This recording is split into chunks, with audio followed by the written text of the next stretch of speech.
Hi everybody, it's Clara here from the Balance Collective. I am a career coach and I've been working with people for close to 20 years now to help them create a career to enjoy. I'm going to be talking to you today specifically around work-life balance, which is one of the 4 areas that I tend to work with people when we're going through the career coaching. And actually it's really, really important. So I suppose first of all, really I want to introduce to you the idea of work-life balance. And quite often what happens is people feel like actually they don't like the definition of the word work-life balance because it gives us the impression we need to be holding work in one hand and everything else in another hand. So I want you to think about, as you're going through this video, is actually the idea of balance. There's some brilliant productivity coaches that talk about work-life integration or work-life rhythm. I tend to cover and carry a definition of work-life balance. It's a bit like riding a bicycle. You need to know where you're going to get to be able to plan your journey, but you're constantly adjusting. There's all these micro adjustments to keep yourself upright, and that's really, really relevant. And what you'll notice as you go through the rest of your life, not just your working life, is that there's certain times, certain responsibilities that you have, certain periods in your life where sometimes that idea of balance feels like it's really pinched, and other times you have it and you feel like you have it, quite spot on. So the first thing to consider really when you think about balance, work-life balance, whatever you want to call it, is understand what it looks like for you. Don't get really caught up in other people's expectations and their sort of judgments around what a balanced life looks like. So I've got some key points here that I think are really important for you to think about for now and for the future. Everything that I suggest now is universal. It's not just about studying. It's not just about when you go and you leave and you go into your first role or your first role post-graduation. These are elements that are going to be relevant for you throughout your life. Part of my role and my experience has been working with students and graduates, but I actually have worked with people from all walks of life with a whole host of different responsibilities and transitions and change within your life. And this advice and support and tools and techniques that I'll be giving you are actually relevant for all of them. So I think the first point, basically relates to when you think about having a work-life balance at university, actually, what does that look like? So quite often we think we don't have a balanced life because we're comparing ourselves against other people, what they do or what they're not doing. So really take the time, first of all, is to understand what a balanced life looks like. So understand all the elements of your life that you want to have. So quite a lot of us run our lives through to-do lists, either a physical big long list or notes on your phone, or all the different tools and techniques that you can have to actually understand and remember what you need to do. But actually what you want to include in that is not just the activities that other people are putting on you, other people's deadlines, but actually think about what you want to include in your day every single day, or cumulatively over a week, for example.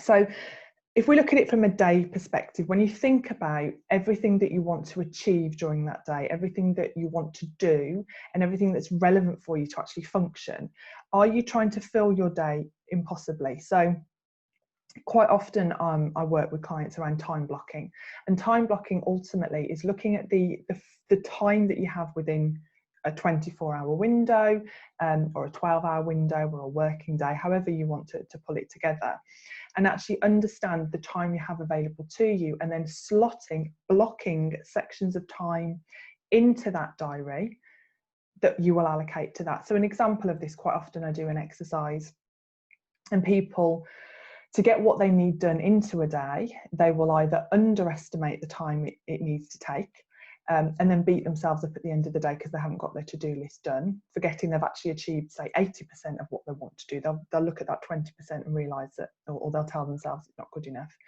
Or they'll sacrifice things like sleep, like your own well-being, like time with friends, like eating something nutritious, doing the things that's really important to you. So if you actually reverse engineer your diary, think about the things you have to do during that day, and think about the things you want to do, and actually slotting them in. So a way that would work is you know, thinking about exercise time that you have available, thinking about study time you have available. You know, bear in mind from sort of a human nature perspective, we can only focus probably for about 50 minutes.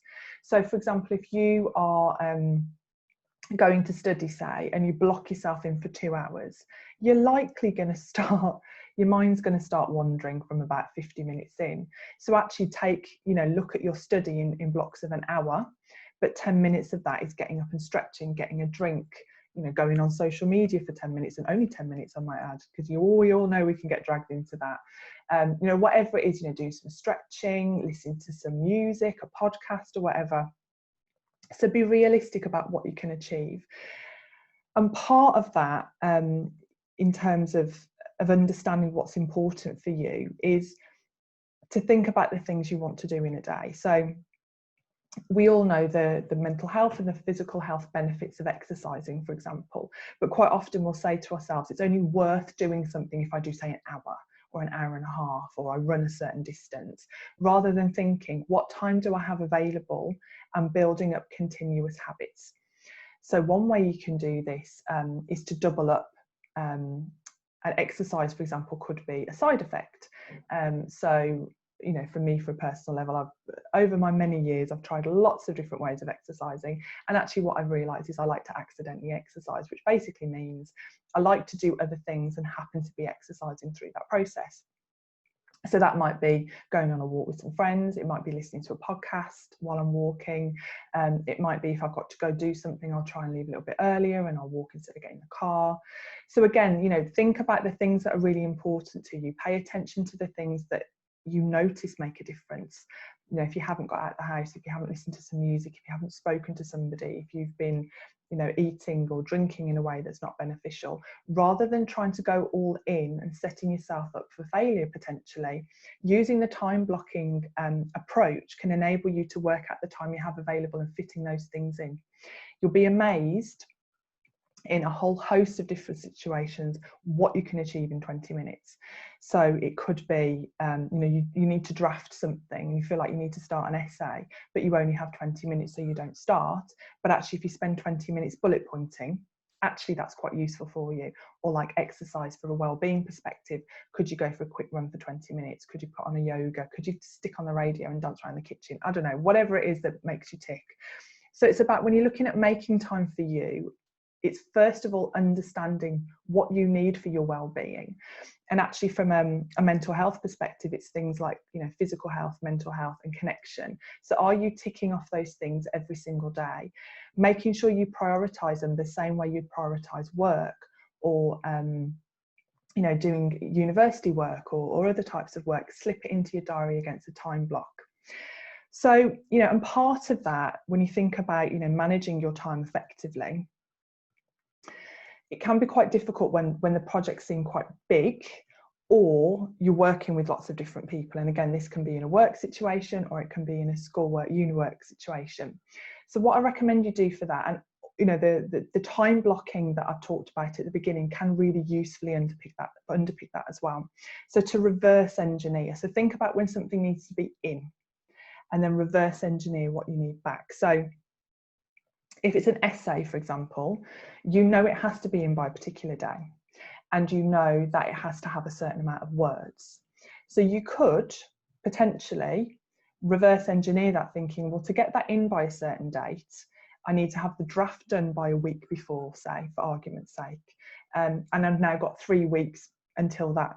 It needs to be in 4 weeks, and then I've got 3 weeks to get it to draft status. And it needs to be a certain amount of words. Therefore, you know, so it needs to be, you know, 9,000 words. That's 3,000 words a week that I need to do. But I also need to take into consideration my research. So maybe if I take a week off for research, then that's, you know, 4,500 in a week. So how many words a day do I need to do? And on average, how long does that take me? You can start to pull that back. That was that's how I used to work when I was at uni. I wrote a book a couple of years ago, and basically that's how I wrote the book. I worked out how many words it needed to be. I worked out how much time I had.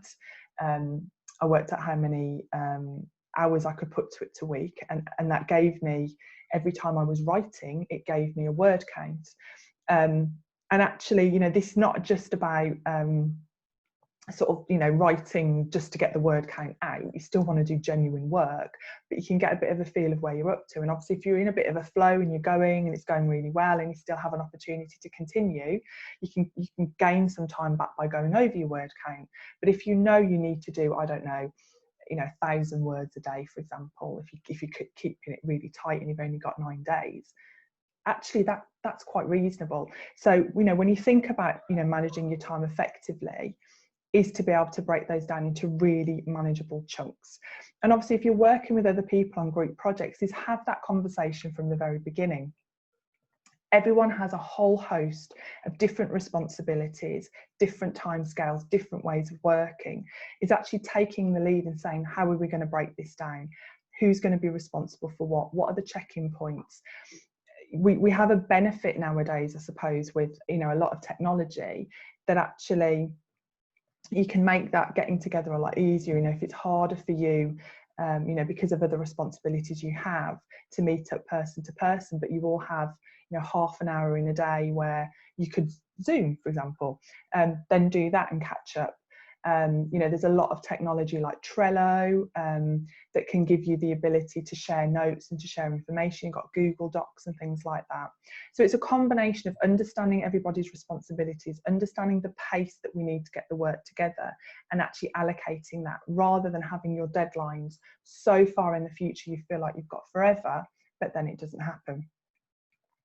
Now, there's 4 things that I want to finish with, really, which I think are the most important things when it comes to work-life balance. And quite often when I'm working with people with work-life balance, either on one-to-one or in a group setting, people expect to have a list of productivity tools and apps. But actually, when it comes to work-life balance and having a balanced life, a lot of it is around mindset and actually feeling like you can take control.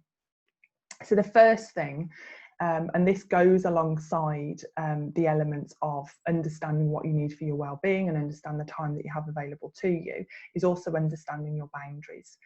So if you have an absolute deadline that you have to do, is feeling quite comfortable communicating that with people. If you have other responsibilities, and a big responsibility is to yourself and to look after yourself, is to tell people that you can't do something or to reprioritise it. And that happens with family and friends. It's remembering that no is a complete sentence. So it's okay to say no to something within reason. It's okay to say not yet. It's okay to ask for different priorities.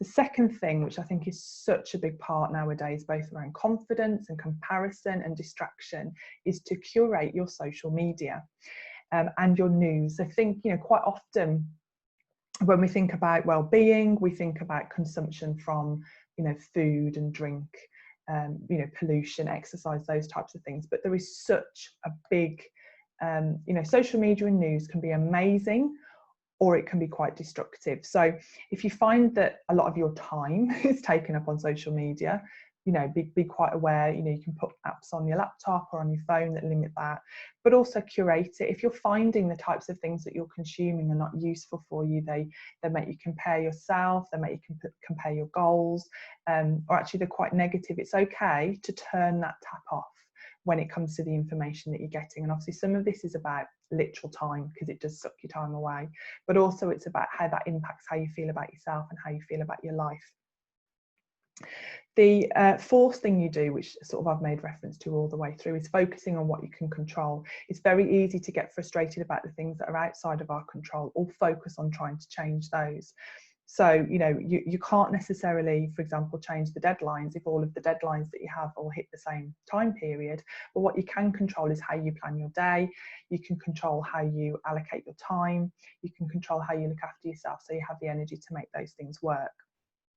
And finally, the most important thing I find around balance is a sense of gratitude or achievement. So some people, what they do at the end of the day is they sit down and make a list, either mentally or physically, you know, write it down, of all the things that they've been grateful for during that day. You know, it could be a really nice cup of coffee, it could be a conversation with a friend, it could be something that's happened that is really positive. If you're not that way inclined, because some people don't necessarily you know, feel comfortable or relevant at a gratitude journal, but actually, you know, highlighting your successes. So some people, rather than having a to-do list, they talk about a have done list, because ultimately, when you close off your day at whatever stage of the day that is, with all the things you've achieved over that day, it can help you understand where you're putting your effort and actually make you feel quite successful. If we live a life where we spend the whole time identifying the things we haven't done, it's very easy to feel like that we don't have balance. But actually, you know, looking at a list and thinking, actually, I've done X, Y, and Z through this day, as well as manage the extra things that have been thrown in that I wasn't expecting, it can actually help you understand that your life is possibly a lot more balanced than you would like to think. So hopefully that has helped. If you would like to keep up with my work, my website is thebalancecollective.co.uk, and there's a whole host of different blogs on there and obviously in social media. And thank you for having me, and all the best. Cheers. Bye.